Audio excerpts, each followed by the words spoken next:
Pag-usapan po natin ngayon ang life cycle ng isang black soldier fly pagmula day ng harvest natin ng kanilang eggs hanggang sa final stage kung saan pwede na natin silang ilipat sa kanilang lab cage.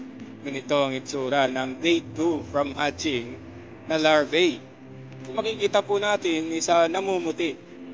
At kung tititigan natin yan, is nakikita natin na gumagalaw-galaw sila day 4 kung saan makikita na natin na visible na yung mga larvae natin kapag hinalukay po natin yung kanilang pagkain. So ang activity po niyan is nasa loob always dahil takot sila sa araw.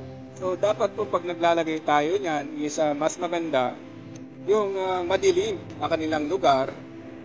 And then ito yung tsura ng isang day 8 to 10 na larvae natin, which is talagang malalaki na po sila. No? Pwede na natin yan ipakain sa mga week old na mga sisiw natin para po makatipid tayo lalo. Pag halo-kain po natin yan, isa nandun sa loob at malapit na. Malapit na po silang, pwede na sila na kumain ng mga fermented na gulay na pinipare natin. So ito yung day 15, kung saan pwede na natin silang i-harvest para ipakain po sa ating mga sisiw. Dahil malalaki na yan, this is a pre-pupae kung saan kulay brown na yung kanilang kulay. Papalit po yan ng skin at magiging turn into black. So makikita niyo po, ito yung mga ginagawa nating breeders. Yan naman po ang itsura ng pupae stage kung saan naging black na sila.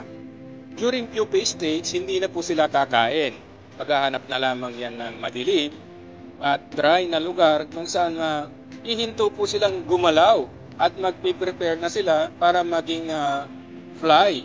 Sa final stage na to is aabot lamang ng 1 to 2 weeks old para po sila mag-mutate at maging fly at again magre-reproduce na naman po sila. At yun naman po yung eggs nila yung kino-collect natin para po tuloy-tuloy yung cycle ng ating pag-alaga ng black soldier fly. So aalis po yan sa ating bin na inilagay dahil hindi na nga po sila kumakain. So itong mga nasa gilid is yun po yung mga kino-collect natin ng mga breeders natin.